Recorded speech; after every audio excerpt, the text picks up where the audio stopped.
Hello breaking news చూస్తున్నాం. తెలంగాణ రాష్ట్ర అవతరణ దినోత్సవాల షెడ్యూల్ను ప్రభుత్వం విడుదల చేసింది. జూన్ 2న గన్ పార్కులో అమరవీరులకు సీఎం రేవంత్ రెడ్డి నివాళులర్పించనున్నారు. ఉదయం 10 గంటలకు పెరేడ్ గ్రౌండ్స్ లో త్రివర్ణ పతాకాన్ని ఆవిష్కరించనున్నారు.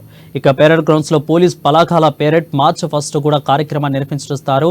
ఇక తర్వాత తెలంగాణ రాష్ట్ర అధికారిక గీతాన్ని ఆవిష్కరించనున్నారు. రాష్ట్ర అవతరణ వేడుకల్లో సోనియా గాంధీ, సీఎం రేవంత్ రెడ్డి ప్రసంగించనున్నారు. అదే రోజు సాయంత్రం ట్యాంక్ బండ్పై రాష్ట్ర ఆవిర్భావ వేడుకలు జరపనున్నారు. ట్యాంక్ బండ్పై తెలంగాణ హస్తకళలు, ఉత్పత్తులు, ఫుడ్ స్టాల్స్ ఏర్పాటు చేయనున్నారు. ఇక 6:30కు ట్యాంక్ బండ్పై ఉత్సవాలకు హాజరు కానున్నారు. ట్యాంక్ బండ్పై సుమారు 700 మందితో తెలంగాణ కళారూప కార్నివాల్ ఏర్పాటు చేయనున్నారు. ఇక ట్యాంక్ బండ్పై 70 నిమిషాల పాటు సాంస్కృతిక నృత్య ప్రదర్శనలు, ట్యాంక్ బండ్పై సుమారు 5,000 మందితో జాతీయ జెండాలతో భారీ ఫ్లాగ్ వాక్ ను కూడా నిర్వహించనున్నారు. ఫ్లాగ్ వాక్ జరుగుతుండగా 13 నిమిషాలు 30 సెకండ్లు ఉన్న జై జై హే తెలంగాణ గీతాన్ని విడుదల చేయనున్నారు. అలాగే ట్యాంక్ బండ్పై ఉత్సవాలలో కవి అందశ్రీ ఎంఎం కీరవాణి సన్మానం చేయనున్నారు.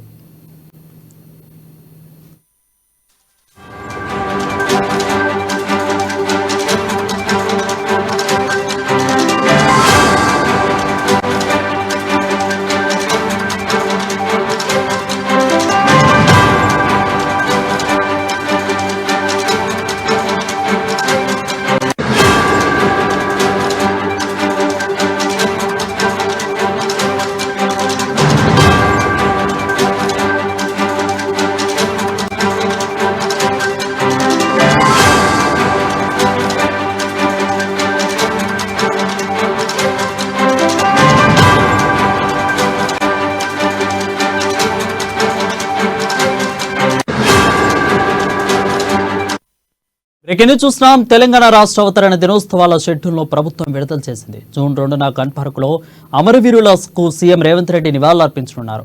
ఇక ఉదయం 10 గంటలకు పెరేడ్ గ్రౌండ్స్ లో త్రివర్ణ పతాకాన్ని ఆవిష్కరించనున్నారు. పెరేడ్ గ్రౌండ్స్ లో పోలీస్ పలకాల పెరేడ్, అదేవిధంగా మార్చ్ ఫస్ట్ కార్యక్రమాన్ని నిర్వహించనున్నారు. ఇక తర్వాత తెలంగాణ రాష్ట్ర అధికారిక గీతాన్ని ఆవిష్కరించనున్నారు. రాష్ట్ర అవతరణ వేడుకల్లో సోనియా గాంధీ, సీఎం రేవంత్ రెడ్డి ప్రసంగించనున్నారు. అదే రోజు సాయంత్రం ట్యాంక్ బండ్పై రాష్ట్ర ఆవిర్భావ వేడుకలు జరపనున్నారు. ఇక ట్యాంక్ బండ్పై తెలంగాణ హస్తకళలు, ఉత్పత్తులు, ఫుడ్ స్టాల్స్ ను ఏర్పాటు చేయనున్నారు. 6:30కు ట్యాంక్ బండ్పై ఉత్సవాలకు హాజరు కానున్నారు. ఇక ట్యాంక్ బండ్పై సుమారు 700 మందితో తెలంగాణ కళారూపాల కార్నివాల్ ఏర్పాటు చేయనున్నారు. ట్యాంక్ బండ్పై 70 నిమిషాల పాటు సాంస్కృతిక నృత్య ప్రదర్శనలు, ట్యాంక్ బండ్పై సుమారు 5,000 మందితో జాతీయ జెండాలతో భారీ ఫ్లాగ్ వాక్ ను నిర్వహించనున్నారు. ఇక ఫ్లాగ్ వాక్ జరుగుతుండగా 13 నిమిషాల 30 సెకండ్లు ఉన్న జై జై హే తెలంగాణ గీతాన్ని విడుదల చేయనున్నారు. అలాగే ట్యాంక్ బండ్పై కూడా ఉత్సవాలలో కవి అందశ్రీ ఎంఎం కీరవాణికి సన్మానం చేయనున్నారు.